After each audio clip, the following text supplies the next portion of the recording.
Trump not just coming for his enemies, he's coming for the truth. Welcome to the No Spin Zone. Graphs Grievances starts right now.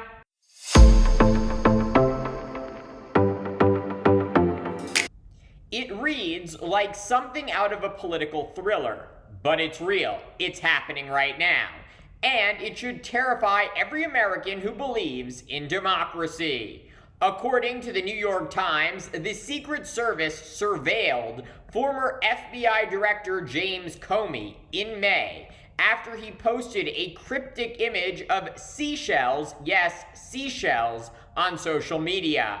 The image, which spelled out 8647, was interpreted by Trump's supporters as a call to violence. In reality, Comey says he didn't know the violent connotation and deleted the post once the outrage began. He even told the Secret Service over the phone that he had no intent to harm anyone. Trump wasn't even in the country when this happened. He was traveling in the Middle East, but that didn't stop his administration from acting like Comey had called in a direct threat. And it didn't stop the right-wing echo chamber from erupting in outrage. Donald Trump Jr. jumped on it.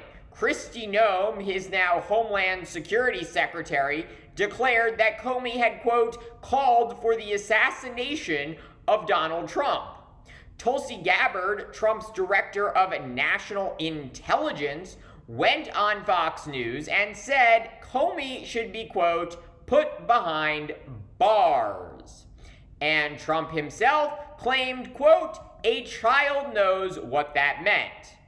And because of that one post, the Secret Service deployed surveillance agents in unmasked cars to trail Comey and his wife across state lines as they drove from North Carolina to Virginia to their home in Washington.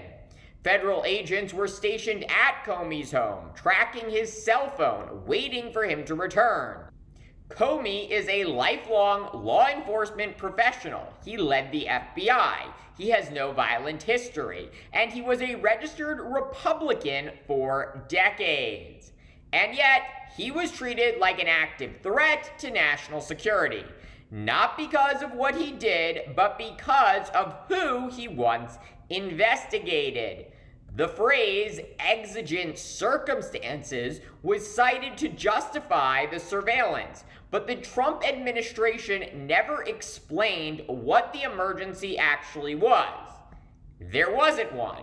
There was no plot, no crime, no violence. There was only a shell photo, an internet pile-on, and a vendetta. That's not law enforcement. That's political intimidation. And it's just one chapter in Trump's long-running obsession with James Comey. You will recall Trump fired Comey during his first term in 2017 while the FBI was investigating ties between Trump's campaign and Russia. He later admitted that the Russia thing was on his mind when he fired Comey. Before that, their relationship had already deteriorated.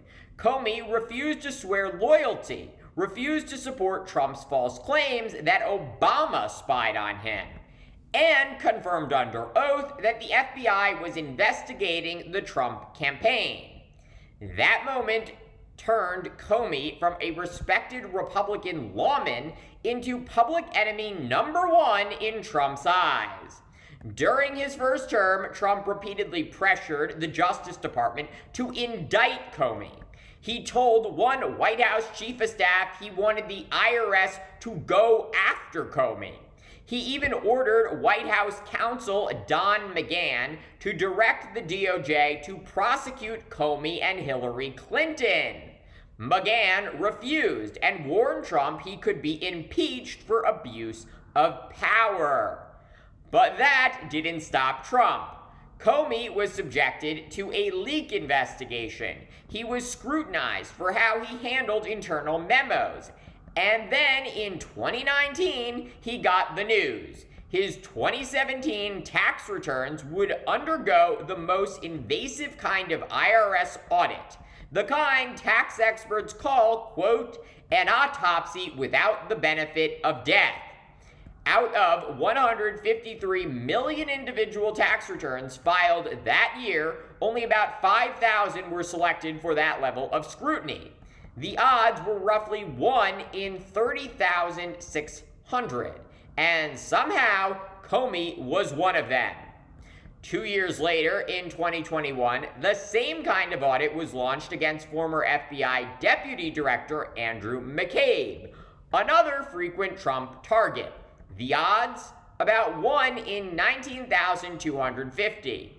Comey's audit lasted more than a year. It revealed that he and his wife had actually overpaid and were owed a $347 refund. But it still cost them $5,000 in accountant fees and hours of invasive questioning. They were asked to prove that their children existed. They had to produce a family Christmas card. Their accountant was grilled about expenses on office supplies from 2 years earlier. The entire process felt designed not to uncover wrongdoing, but to punish Comey. To be clear, it is illegal under federal law for anyone in the executive branch to request that the IRS investigate someone's taxes. Doing so can carry a prison sentence of up to 5 years. Any IRS employee who receives such a request is required to report it to the Treasury Department's Inspector General for tax administration. So the question remains, was this all a coincidence, or did someone misuse federal power to go after a political enemy? And Comey's not the only one still in Trump's crosshairs. According to the New York Times, former CIA Director John Brennan is also being targeted. Trump's CIA Director, John Radcliffe, recently made a criminal referral to the FBI, accusing Brennan of lying to Congress. Even if the referral doesn't lead to charges, that's not the point. The goal is humiliation, distraction, retribution. Brennan, like Comey, served under both Democratic and Republican administrations. He's a career intelligence officer who made Trump angry by telling the truth about Russia, about national security, and about Trump's unfitness for office.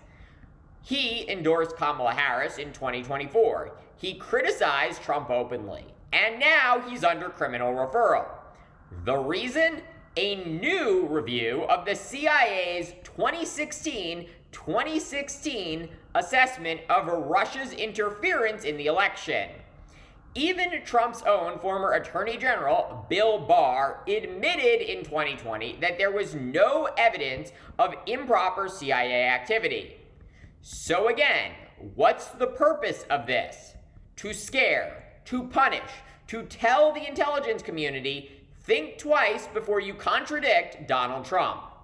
We've seen this pattern again and again. Career officials like Lieutenant Colonel Alexander Vindman, who testified truthfully during Trump's first impeachment, were forced out. Public health experts like Dr. Anthony Fauci were vilified for telling the truth about COVID. Even judges and prosecutors have been publicly threatened when they stood in Trump's way. That's the message. Cross Trump and your life becomes hell. And that message is now being broadcast to every intelligence officer, every analyst, every civil servant who might be tempted to speak truth to power. Tell the truth and you'll end up like Brennan, like Comey. Under investigation, followed, audited, smeared, and harassed. That's not just unjust, it's dangerous. Because intelligence officers who fear political retaliation stop being honest. They tell the president what he wants to hear. They soften warnings. They bury inconvenient truths. And that makes America a lot less safe. What happens when a CIA briefer knows something the president doesn't want to hear about Russia or Iran or North Korea? What happens when that briefer remembers what happened to Brennan and decides to stay silent? The harassment of Comey and Brennan is more than just a petty feud. It's a flashing red light, because if you plan to leave office at the end of your term, you might be cautious. You might hesitate to abuse your power, because one day your enemies could be back in charge. But if you never plan to leave office again, if you see the presidency not as a public trust, but as a personal fiefdom, then you don't have to fear retaliation. You go after your enemies with everything you've got. That's what authoritarians do. In Russia, critics of Vladimir Putin are jailed, exiled, or poisoned. In China, dissidents vanish into detention camps. If you tell the truth, you become a target. And if we normalize that behavior here, if we let a US president use the Secret Service, the IRS, and the Department of Justice to pursue personal vendettas, we are no longer talking about a democracy. We're talking about an authoritarian state. And that should concern everyone, Democrats, Republicans, and independents. Because no matter who you voted for, the idea that any president could wield government power like a weapon against dissent is a threat to all of us. Thank you for watching Graf's Grievances. Let me know what you think. Please consider supporting my channel via the Venmo link below. Don't forget to like, subscribe, share, and join me tomorrow for more.